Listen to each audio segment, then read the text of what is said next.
Welcome, everyone. This is one of my favorite series because we have been doing this for quite a while. And how you raise a round has changed dramatically from when we have started this, and the environment has changed. And we have done this series during ZERP times and during crash times. And it's always good to check in on recent raises. Um, this series would not be possible if it wasn't for our friends at Capita. Capita is an alternative to what most of you know is the widely used US cap table management platform that I don't know too many people that are excited to use. Capita is widely used globally, and so if you have global teams, they are a really good fit. If you want to hire globally, if you have folks that are offshore, and they are making a big push to move into the US market. So it's QAPITA, and we'll make sure they're linked in the show notes. Um, so we have two very different companies, and I'll ask each of you, and Alex, you can start off, and then we'll go to Ari to tell us a little bit about the company that you started and also just a little context of your experience with startups and fundraising before you went into starting this company. Okay, great, sure. Thanks, Charlie. It's good to be here. I'm the co-founder and CEO of DaisyChain Energy.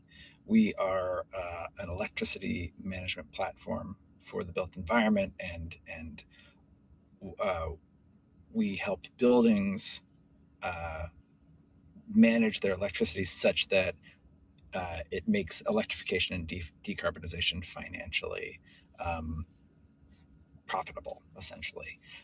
What we are is the integration and control layer for electrification of the built environment. Um, and as buildings add things like heat pumps and EV chargers and other kinds of electrification equipment, electric stoves, etc., um, that it's really hard to manage all that stuff, and buildings can sort of run into huge operational costs if they don't manage them correctly. It's hard to get a return on that investment if you're building because of the way sort of electricity is set up and managed. And so, what our platform does is it redistributes electricity in a building such that buildings can get a return on the investment in things like EV chargers and heat pumps and stuff like that. So that's what our platform does. Um, my background, for most of my life, I was a journalist for public radio. I spent the first 20 plus years of my career working in nonprofits. I never thought of myself as an entrepreneur, but then I worked at a show at This American Life. I started a podcast on NPR called Planet Money, and in 2014, I could sort of podcasting was really taking off, and I kept trying to get NPR to start a podcast fund and create more shows like Planet Money, and it was hard to get it off the ground inside that structure. And so I eventually left and started my own company, thinking how hard could that be? And Turns out it's a lot harder than I thought. But we were very fortunate. I had a really good co-founder, and we made slightly more good decisions than bad, and we were able to sort of scale that company. It was called Gimlet, and we ended up exiting to Spotify in 2019. So after years as a non-profit public public radio reporter, I was now a founder with an exit. And after a while, I sort of thought like, man, I learned a lot, made a lot of mistakes. I should really try to put those skills to use again in something that I care about, which is climate. So that's what led me to Daisy Chain. Gotcha. Cool. And Ari, what number company is this for you? Uh, this is uh, this is number five, so fifth startup. No other marketable skills. Uh, four exits previously. Um, Voice Star was the first, followed by Solve Media, Circulate. The one before this was Deduce, and now Concentrate. We've dropped the AI. It's just Concentrate now. Uh, Gotcha. it's implied, I guess. And so just to give you a quick summary, Concentrate's a unified gateway for LLM traffic. We're tailor-made for regulated industries. We've got a full governance and risk management and compliance suite on board, and it's free. And so one integration gets an engineering team over 150 compliant models with multi-cloud resiliency and cost optimization built in. So effectively, when any provider melts down or reprices overnight, our customer apps don't notice. Gotcha. So I want to talk a little bit about being a repeat fundraiser and a repeat entrepreneur with prior exits, because there's a perception that the fundraising environment is the fundraising landscape is a very kind of like insider game, and you call up people who know you, and there's this whole thing about whether people will take cold intros, and whether or not you need to know the investors. And there's clearly an advantage to having gone through this before, but I want to kind of break down the what that advantage is, in particular when you were doing different types of companies, right? Like if you were, part of the ad tech mafia, and this was your like fifth ad tech company, and you went through all of the same investors who were all historically ad tech investors. Like I get that that's going to be kind of rinse repeat, but this is a little different. So, Ari, what is that experience like? And maybe if you can separate, like, are there things that are easier just because you've done it before, and people credit you, like, oh, I know Ari, I know he's not gonna, like, make dumb mistakes, or blow my money, and all this sort of stuff? Or are there things that are easier just because um you don't have to make the first timer mistakes just because you've gone through the process? So it's not really that you're an insider, but you just kind of have done the stumbles before. Yeah, every single one of these is sort of fraught with terror. Um, Even the fifth time around. you can be a known entity in a market or a couple of markets. You can have terrific relationships, up and down, and still you got to go sing for your supper. You still have to put together a quality team and put together a quality pitch and a quality narrative. And by golly, it turns out like you have to have a good idea, uh, and one in a market that's big and growing. Just because people know you doesn't mean that they'll necessarily fund you. No, look, sometimes they will. Sometimes, At a certain especially level of outcome, maybe. at a certain level of outcome, especially if you've made money for folks repeatedly, they want to say things like, "Hey, whatever you do next, I want to be a part of that." But talk is cheap, right? And so you still have to go out and raise the capital, and it's a battle every single time, and one that we never take lightly. We drill for it. We prepare the best materials, or at least the best materials that we can make, or us and our friend Claude, maybe. And like we write the narrative, and we ask ourselves the hard questions, and we practice it. It turns out, right? There's no winging this, no matter how many times you've done it, because winging it would almost be like a disservice or a dishonor to the craft itself, right? I can't expect someone to write a check for millions of dollars to fund me, just because I say, hey, look, I showed up, right? Like it doesn't work that way. I wouldn't do it were I on the other side. Well, and I how much of that process, right, the practicing and all that sort of stuff, is also just a filter for yourself, that, like, oh, in fact, is this a good enough idea that I feel comfortable talking to a bunch of other people? It very much so, right? Like if you can't convince yourself of the idea, if when you pitch it doesn't feel good, right? If you don't get the tingles, like this is going to be something special, like you probably shouldn't sell it to investors. For That's how I've sure. always felt about it. So Alex, Hunter Walk just wrote a post around peak selling and talked about the mirror exit to Lululemon, right as sort of the peak pandemic. And when Gimlet sold, there was a window that I would say that if you had started now, it's a very different environment now than when you sold previously. And so it's not as if and you were doing something completely different, right, than you were doing before, right? So you have the experience of launching something, growing it, having a really good exit. Um, did you feel was there wind at your back talking to investors now, or was it like, hey, this is a different animal. You're starting from zero now because you have expertise in media. This is not a media play.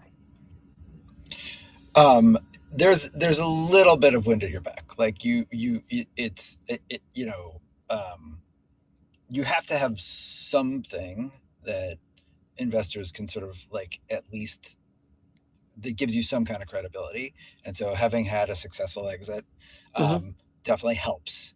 I would say it helps most in the seed, the sort of the pre-seed, the sort of friends and family, Right, where you can't just be like, hey, I have this idea, I think it's a good one. Can you write me, $100,000 check and get, I can right. hire, a You couple made them guys money or whatever. before. They're sort of Yeah, inclined to and to. yeah, and like and in the course of doing that company, so when I started, as I said, I was my background was in nonprofit media, so I wasn't meeting a lot of billionaires in that line of work. I just didn't know anybody with money, and so that's the other way it helps is like now like the idea that there was anybody 10 years ago I could have written anybody asking for $100,000 check was ludicrous, but now I have a bunch of people that I could ask for $100,000 check. So that's also huge. Um,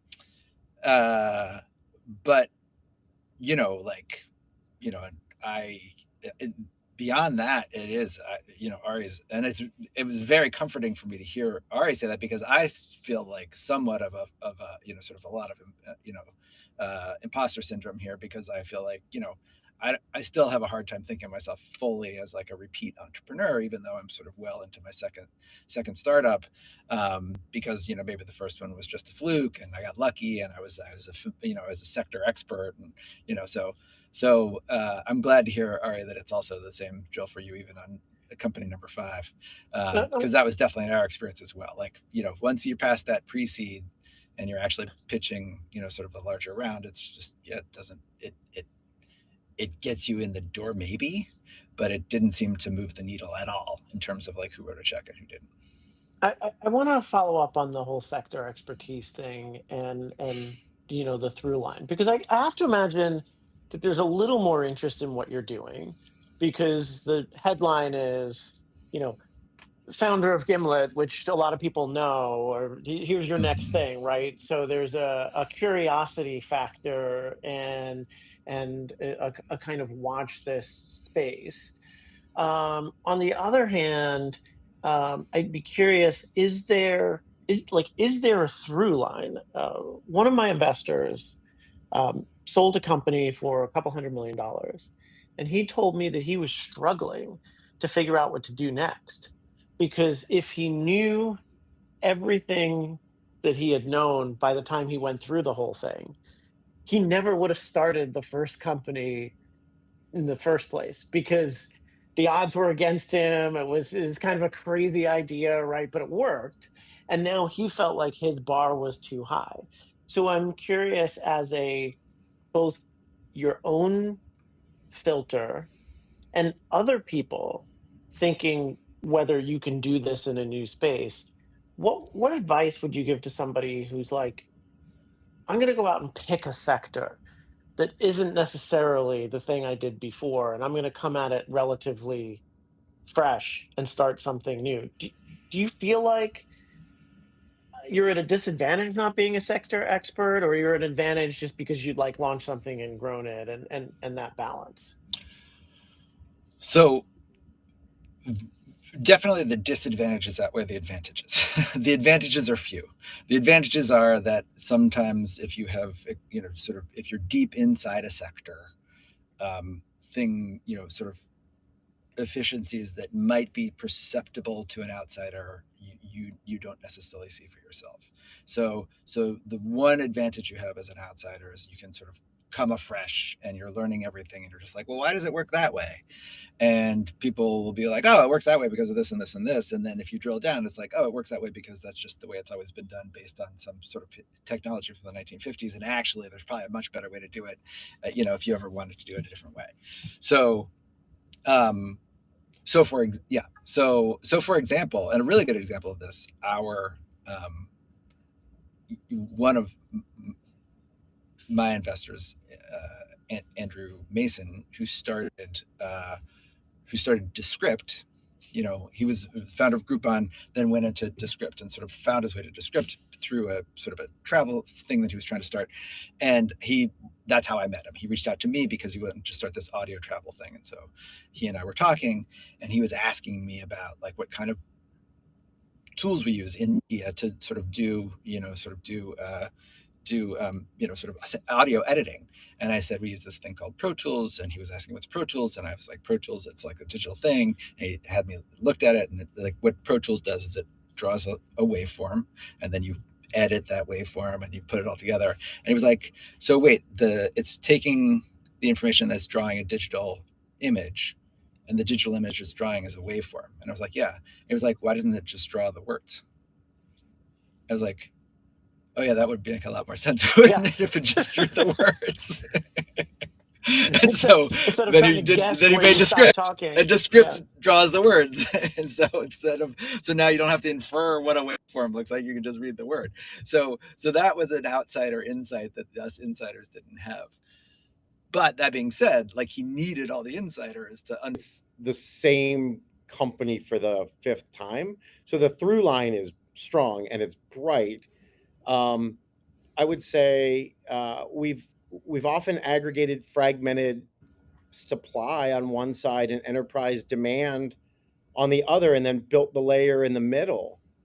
I guess investors like you and other VCs or recovering VCs would call that pattern matching, but I kind of call it one good idea that we just refuse to let go. Gotcha. And are there ways in which you have seen this pattern? Are there nuances that you have to apply to every market where you run in and you say, oh, I've seen this all before, and it's like, well, actually in this space maybe it's a little different?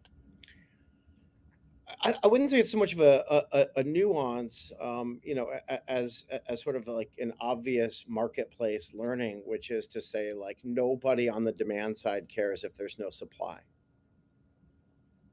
right? I mean, which is kind of like marketplace 101. But in our business, we have almost 20. I think we have 23 suppliers of frontier and open source models, because we've got to have multi-cloud resiliency, and we've got to have diversity of model. If we didn't have all of those models, the enterprise wouldn't show up excited, right? They can sole source a single model or model family. Right. So let's talk about the actual sort of raise and the decision to raise. Especially in this environment, there are folks who are leveraging AI to bring down costs of build, and deciding that, well, maybe I don't need the same kind of venture dollars. There are those who are starting off in sort of a more servicey play. What can I do now that you'll pay me for, and then I'll build software after. Um, Alex, can you take me through um, especially, having a prior exit, right? And you could probably put some of your own capital into this to start. What was the moment where you said, you know what, I think outside capital would make this better? And did you consider not doing that? Yeah, I definitely considered not doing it. I mean, raising capital is a big pain in the ass, and it's like an invitation of sort of like a month to a year of gut wrenching rejection.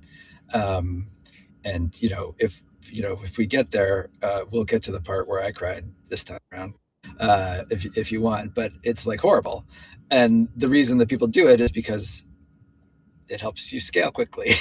Like it helps you capture a market, and so, and doing it the other way is really slow, if you just need to sort of grow off your revenue, off your profit. So we, and I think a lot of people sort of go out, maybe we can just do this without any outside capital, and then they sort of, nope, it would be better if we could sort of like pay for a team and speed this up and capture this market. So and that's sort of what we did. We were thinking like maybe we can just do this service model, but like you got to build what to capture this market. You need to build a platform. Capturing. You need multiple, sort of like to get your operating leverage. You need sort of more customers than you could sort of acquire just sort of like on your own. So we, so it was pretty early in when we'd sort of come together we'd started the company. We had, and we'd come together as a founding group, and we decided like, yeah, let's like raise some seed capital and sort of hire some folks and start building out the platform. And Ari, did you where in your process did you decide that this was something you wanted to raise against? Like, what's the timeline from like, I have an idea to, I think I should bring in outside capital? We were exiting our last business. We had sold Deduce in January of 25, and then I went to go work for the buyer for a bit. Decided that wasn't going to be long term for me. Took a couple of months on the proverbial beach. Honestly, it was probably like a couple weeks. Like too much violent energy around business ideas to actually to actually like post up with an umbrella drink or anything. And we just started batting around ideas. I've got the benefit of a very long term co-founder. So Todd Lieberman and I have been in business together for over 20 years. So there's a lot of love and trust. There's a lot of compounding value there. And so we have the saying, right? It's like, let's go hit the whiteboard and game it out. Just go game it out. And so hit the whiteboard. Lots and lots of ideas. Space elevators were not going to make the list. We determined that capex was going to be just like a tough slog. We thought again, like, hey, what are we good at? With respect to us as founders and a founding team, like, what have we done before successfully? Where have we made money before successfully? Where have we had fun? Where have we made money and had fun at the same time? Right. And we actually stood up. We actually stood up in a first version of Concentrate, an entirely different business. We decided that we were going to be in the GPU cloud business, and we bought a bunch of GPUs. We spent our own money on them. We racked them up in Wilmington, Delaware. Not the most exciting place in the world, by the way. And Surprising. yeah, I know, right? That stands today. It's a profitable business, but it wasn't going to be the business for us. It wasn't scalable. It wasn't exciting to us because we've had a little bit of success out there. We wanted to do something big. We wanted to do something scalable. And when you start using words like big and scalable, you probably don't fund that yourself, right? We said, all right, like, we're going to need some venture capital dollars to pull off, what Concentrate ultimately has become. It's it's expensive. We've got 10 people. We've got 6 engineers. They're incredibly high quality, talented individuals. That doesn't come cheap. And it's much like the craps table, right? Like you don't show up, without the right amount of money, or you're just doomed to lose, from the get go. So we didn't want to do that, and so that began the process of thinking through, well, who would the best investors be? If we could get anybody, who would the best investors be? Who do we know? Who do we like? Who would be good thought partners? Who would be value additive? Whittled down a list, and we went out, and I don't know if you asked this question. Yeah, well, I actually want to drill into that because I want to drill into the concept of the best investors. Yeah. And there's, reputation, there's best for this. If somebody comes to you and says, how do I know who the best investors are going to be? What's your criteria for that list for yourself, for this company? And how did you think about that? Yeah. Under the best circumstances, if you can have your pick, you would really like to have folks who are well thought out on your particular topic. Maybe they've made investments there before and done well and done badly. You would like really thoughtful and also accessible people. You would like people who are well connected, because chances are it's not the last capital you're going to raise. Having worked with lots of investors in the past, you would really like to have people who are sane, who will behave in such a way that you're like excited to work with them all the time. And these are long journeys, right? You can get divorced from a marriage, for example. You can't really do that when you pick investors, and so you really want to be thoughtful. I feel incredibly hashtag blessed, if you will, to pick the folks that we work with today. It's a second tour of duty for us with True Ventures. We did 2 tours of duty with First Round Capital previously, your alma mater. They were wonderful to work with. We're working with RRE this time. They're a fabulous shop. We were pretty choosy on that whiteboard, and knock on wood, it's been great so far. Alex, how did you go out, especially given that this is a very particular sector, and not every investor is focused on clean tech, and I don't know whether you consider yourself a clean tech, prop tech, or sort of a combination of both. How did you make your list, and how much impact did the sector have on it? Yeah, I mean, so it's yeah, I think this is where probably Ari and I are a little bit different, and I am a little bit more of an imposter in this space. Like I think for both of the companies, I think if there is a through line, it was that like the business was a mechanism for doing the thing that I wanted to do, rather than the thing that I wanted to do becoming the mechanism for the business. So it's not as investable a thesis, honestly, because like podcasting is a pretty bad business, and climate is a pretty hard business. But it's a business, and it's a doable business. And so what I'm doing, I loved podcasts, and I just wanted to make more of them. And I saw this need, and that happened to dovetail with people with money sort of seeing the thing, and an actual growing market. But if I was like on a whiteboard of and what's the most fundable, sort of scalable business out there, I would have thrown podcasts out the door just the same way you throw space elevators out the door. It's like, certainly the ones we were building, so my goal once I had this exit was I wanted to do something that felt important to me. I think where Ari and I are similar is that I was like, what am I good at? And I was very good at podcasting. Like that was definitely like a skill set that I possessed, and I think that's had a lot to do with the success ultimately of the company. I don't know anything about climate, but what I am also good at is like trying to figure out complicated, messy, kludgy spaces where there's a whole bunch of misaligned incentives and trying to puzzle my way through to an actual positive outcome, even in those. So I think I'm pretty good at teasing apart different incentive structures, trying to figure out a way of sort of aligning those a little bit better and trying to come up with a business model that does that.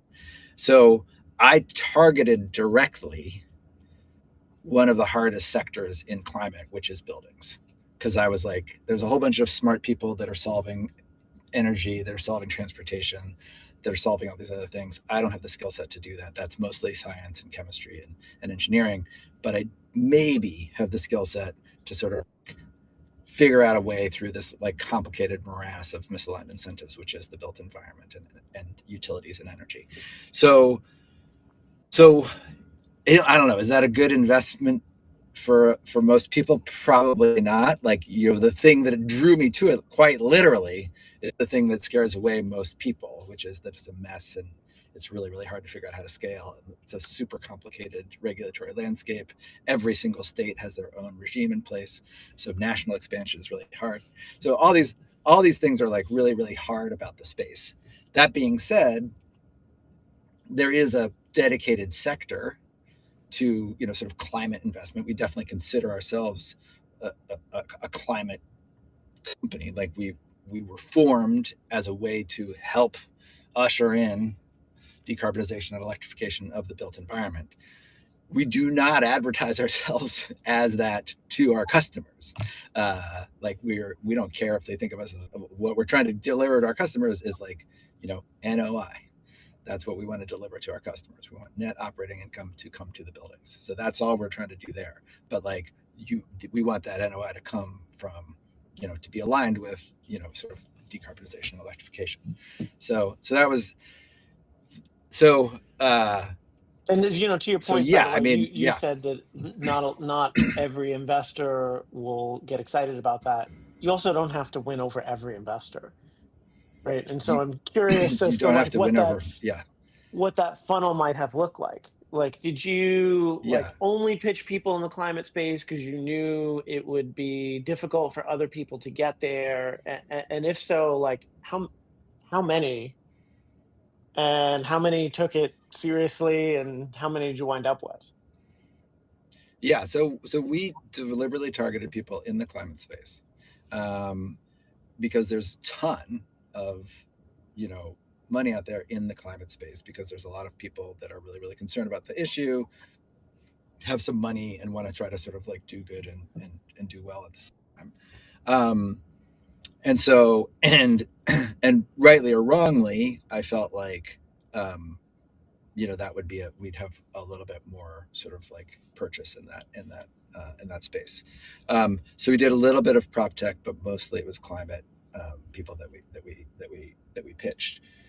Now, that might have been a mistake because it was really hard. The seed round was really hard to raise, and I think it was because They knew too much. they knew a lot, and there was something of like, there's a lot of comps that had not worked out, like seemed similar to us. And so a lot of what I was trying to figure out along the way, and I knew they weren't, like I knew enough details about some of the firms that, we were getting compared to know like, oh no, what they're different is completely different. But everybody's website says the same thing: optimization, blah, blah, blah, sort of like NOI, blah, blah, blah, ROI, blah, blah, blah. We're all saying the same stupid thing. And so how do you try to, and even though like when you actually look under the hood, we're doing completely different things. So that was really hard. And it was just like, we'd go down a long road with a lot of people who seemed really, really bought in. They loved the team. They loved us. I was like able to sort of tell them the story, but they just couldn't. They were just like, I don't know. we invested in X company, it didn't work out, and so we're just scared. So that was a big that ended up being like, it might have been better just to sort of target generalist funds, frankly, in the end, for And other is that value mostly prop what you creation wound to up this. with? More generalists than? No, we ended up with two climate funds that knew us, got convinced, saw understood the demand. And it's funny, I don't know, Ari, if you find this, but like a lot of the people that did end up investing knew the pain firsthand. So we're solving a problem for multifamily buildings that are trying to do something in their building. And Charlie, you and I were talking before, but you live in a multifamily building, and trying to make any decision about what happens to your building is just like a gigantic morass. You got to hire all these expensive consultants. It's really hard to get the right data. And so when you can sort of say like, look, we make this process easier, those people got it.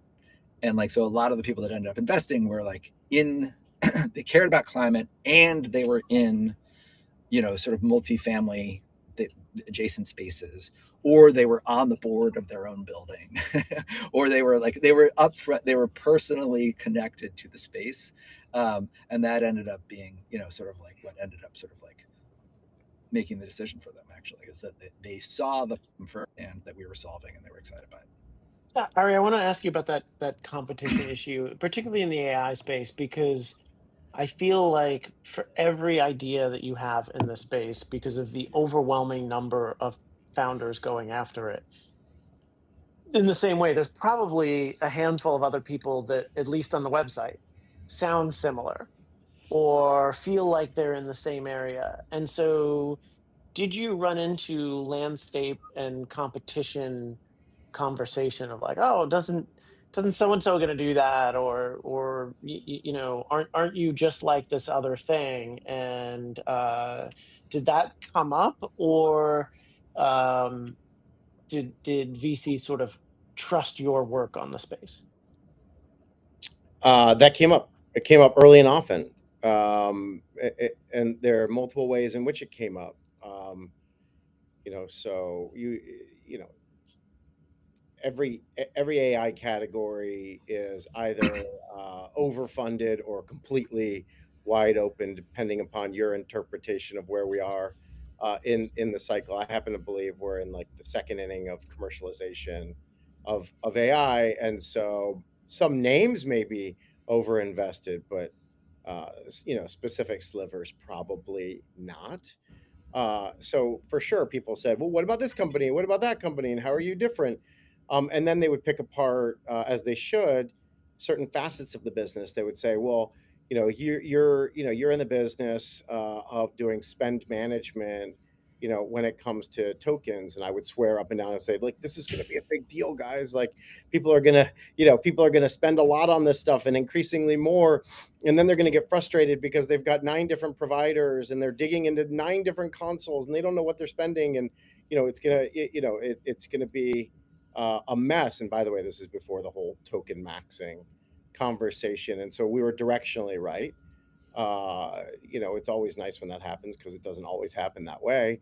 And so they would say, "Well, yeah, look, we saw some version of we saw a bunch of businesses that would cut cloud spend, and like they're okay businesses, but they're not great businesses. Or we invested in one of those businesses, and same outcome, like it's an okay business, right? Like it'll be okay, like not a home run for our LPs." Right? Like, aren't you going to be like that? And it was like, guys, this is so different. That's like a component of what we do. Just like governance and risk management and compliance is a component of what we do. But ultimately, like, we're going to be in the business of saving people a terrific amount of time and money, especially in LLM ops. And it'd be like, well, what's LLM ops? Like, oh, Mhm. okay, well, like it turns out, if you're going to use a bunch of these models, you have to do lots of testing, and you have to like plug them in, and you have to run sprints to do that, and you have to make sure it's all like interoperable with the other stuff that you're doing, yada yada yada. That was where everyone was like, "Oh, okay, that sounds different. Like we'll fund that." It's interesting. It actually what? reminds me of the early Datadog story, because initially your cloud infrastructure or whatever was only so complicated. And a lot of people would say, "Oh, I don't really need a dashboard. Like, this is, dashboarding companies, this is pretty simple, right?" And the underlying complexity of the space drove the need for management and insight and all of this sort of stuff. And if you weren't a VP of engineering yourself, it was probably hard to have the opinion of like, oh, this is going to get way more complex. Yep. Alex, you had a point on that. Yeah, I was going to say, like, this is an example for me, and I wonder, or if you feel this way too, that navigating that conversation, which is like, aren't you guys like this, and like, isn't this what this company that failed did? That is another sort of area where being an outsider is very unhelpful, because like I would Maybe be you haven't like, heard of them. maybe I have literally not heard of that company. So I'm going to Google them right now while you're talking to me. And I'm going to try to ascertain from their website what they're doing. And like, you try to do all the market research you can, you try to do all that stuff. But like, unless you've been in the sector for years and years and years, you just don't know all the competitors. And when in podcasting, I knew every single podcast company. I knew all the people who worked at all of them. I'd been to conferences with all of them. I could tell you exactly how every single Right. sort of producer out there was the same or different. And in this space, I was just like catching up in real time during these conversations. And so it took a lot of time just to sort of like even understand basic differences between what we were doing, what other people were doing, what our, sort of what our differentiator was, what the opportunity set was. And then on our own side, what we wanted to specialize in. Like, what did we want our niche to be here? Because like, this is the other thing when you're sort of an embryonic company, and even if you have like a focus or whatever, there's still a gazillion directions you can go. And so you have to like focus on sort of where you think the future is. And so we made a decision pretty early on to be like, no, we're the electrification specialists. We're not an energy management company. We're an electrification management company, because we think electrification is the growth, and managing boiler systems and gas, sort of is the past. And so, and there's a lot of people that do that. And so we're the specialists in this new growing sector. But like that internally, even that's a scary conversation, because like there's still money to be made, maybe sort of like, sort of working with boiler systems and trying to optimize those, even though there's a bunch of people out there doing that. If we could do it too, maybe that would give us an advantage. And so you really have to, but then if you do that, then you're taking away from a feature that might be the feature of the future. So you have to be like, so figuring all of that out took me longer because I'm an outsider than if I had been an insider. One of the things that I tell founders that actually, conveniently enough, it's right next to me, that they can also find in my book on fundraising. I own a copy. I own a copy. Founder Unfriendly, is when you run into those conversations to try and get out ahead of that, right? To say, you may have seen a bunch of other companies that do X, right? Or there's a bunch of noise, or a few years ago, a bunch of people came out and spend management, and they were okay businesses, but here's what they didn't unlock, or here's what, so if you can basically say, here's what to think about all of the other people, it's going to prevent anybody going, what about this guy? What about this guy? It's like, yeah, no, that's in the category that I just told you about, right? I just told you about a whole bunch of companies that if you Google around, you'll find them, and they all suck for this reason, or they're all mediocre for this reason. And here's where we're not going to be, right? Because I think the other thing that people forget is the telephone conversation, the telephone game, which is, you pitch one partner, and then they on Monday morning go into the partner meeting to try and gather momentum within the firm. And also maybe somebody who's not a sector expert, right? He says, I met this company and they're doing electrification, they're doing,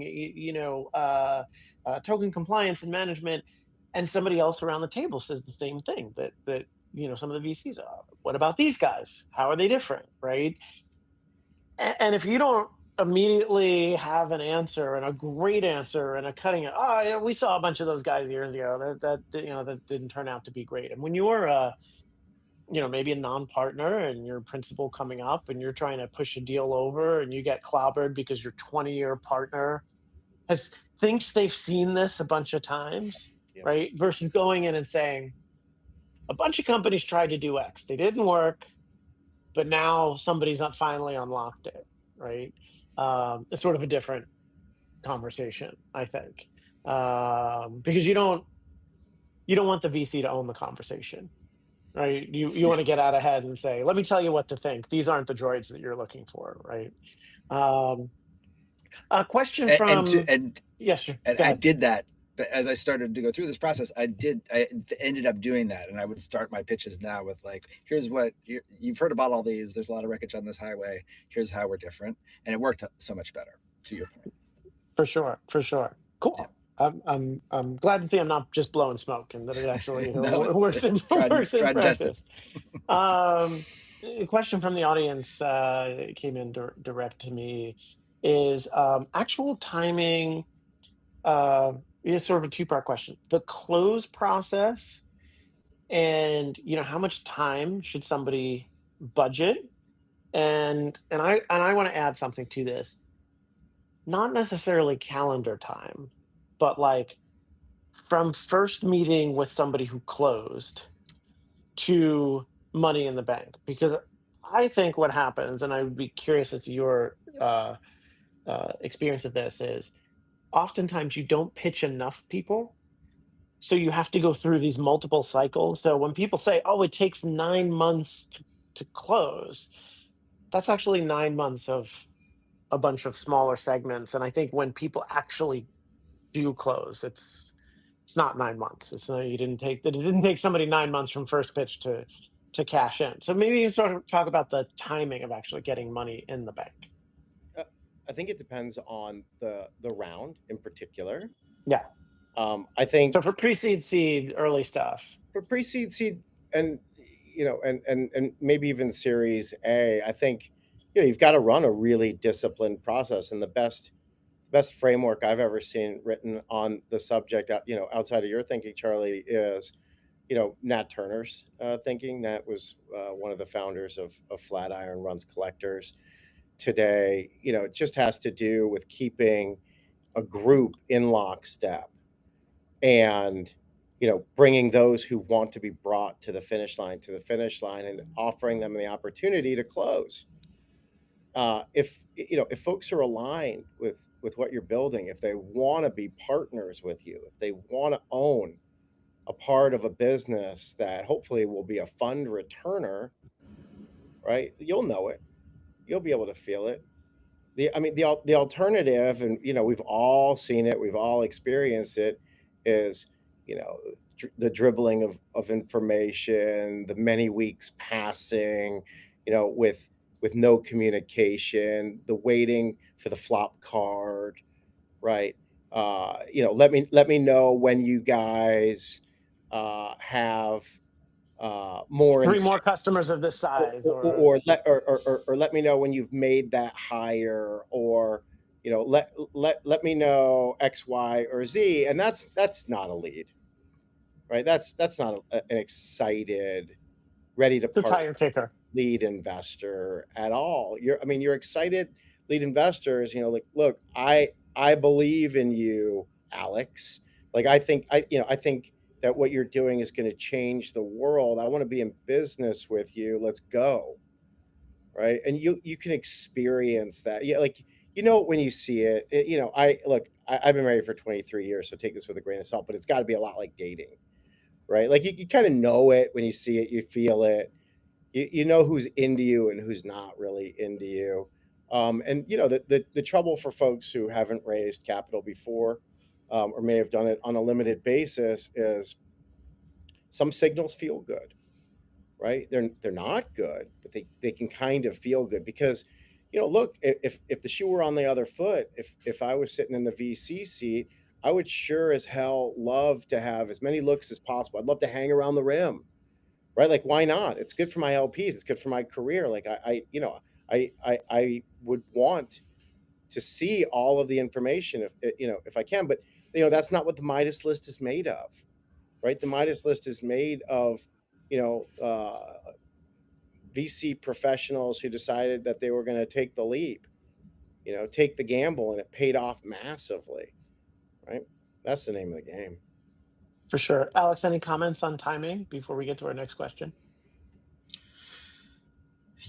I mean, yeah, for us, it was just like, it was a very long process from the time we sort of started the fundraise to the time we finally closed. It was probably like 8 or 9 months total. And which felt like a long time. I guess that's about right. Yeah, we started in the summer and we closed in the spring. So it was, probably like, But how much time with the you people who know, actually said yes?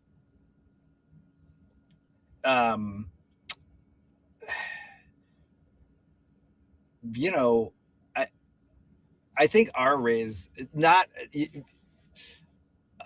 some people came in very quickly and were in, and you knew they were in. I had the experience that you were talking about, Ari, where I had a couple of folks that I was like sure were in, and then they didn't. And I thought I was running a great process. I had 4 people that I thought were like pretty interested leads. I had them all together with a customer, so I was like, okay, there's FOMO being generated here. Like, this is all going to be good, and then nobody, and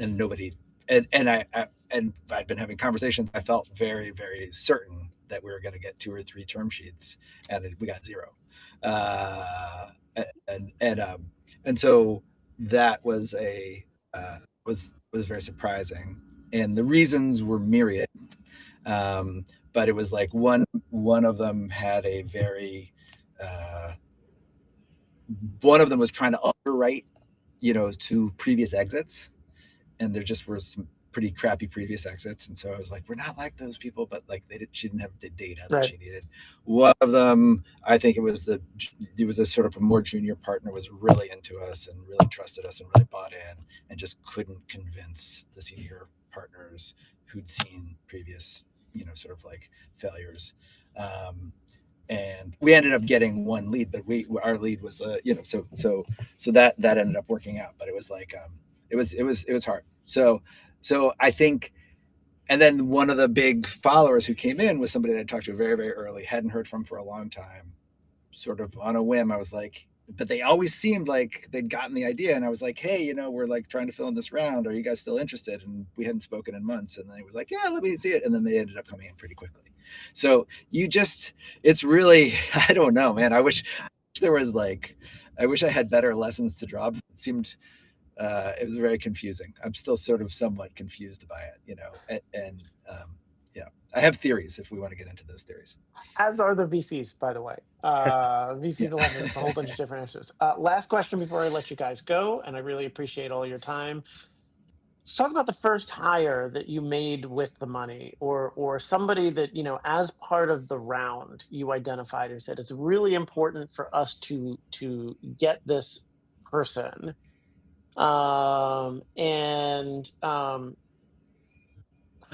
were there any complexities around that? Did investors want to see who that was, or see that you can, kind of make that hire? Because ultimately, a lot of this money is going into people, and I'd be curious as to like the type of hire that you said, like, this is where your money's going.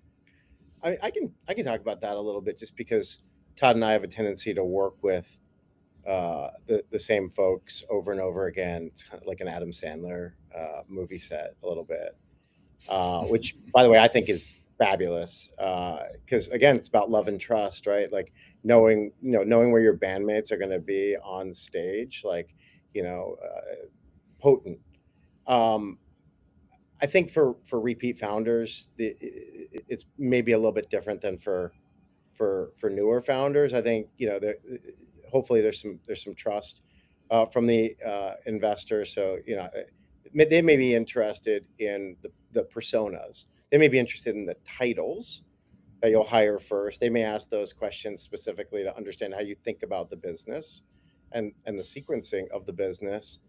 But we certainly don't find ourselves running resumes by them. Now, if we were replacing me, for example, I'm sure that would come up. But our first hire in particular was a data privacy officer. So, I mean, that tells you a lot probably about Concentrate, right? We are an AI business through and through, and our very first hire was a data privacy officer. And we'd worked with Shannon Gelson for 13 years prior, just like one of the brightest legal minds we've ever worked with, and like arguably the best in the business when it comes to privacy and security. And that's really important to our business, right? We appeal to the enterprise. We appeal to regulated markets.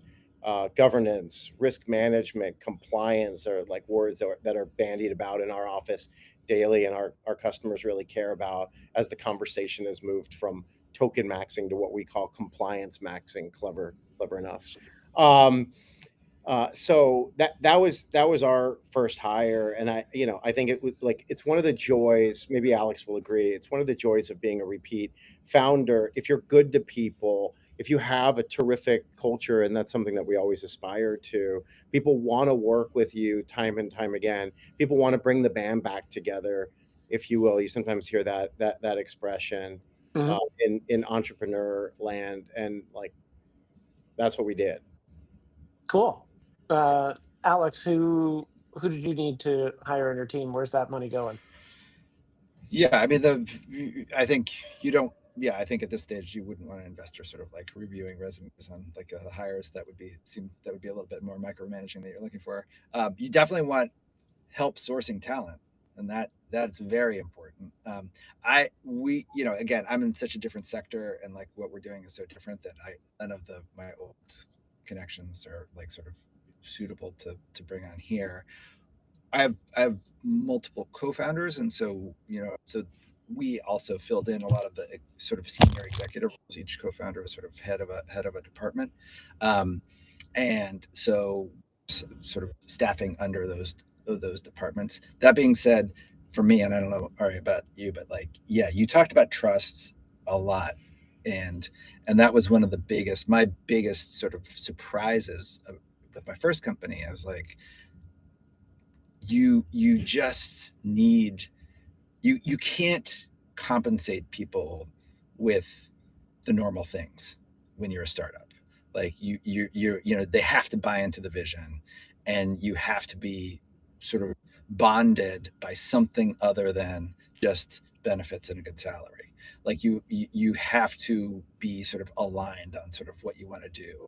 And I was like, when I first started Gimlet, I was like, oh, this is why there's so many family businesses, because you just need a bond beyond what you normally get in the workplace.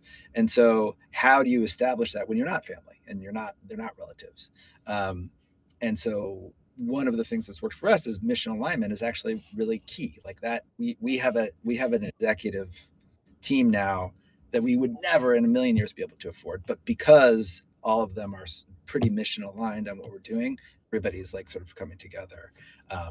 And I think that's what we're doing. But the other thing I'd say is like talent is big. That's your number one job, I think, as a CEO and founder of an early stage company, is finding the best people and making sure that they can do the job. They're creative thinkers and they can actually build the culture.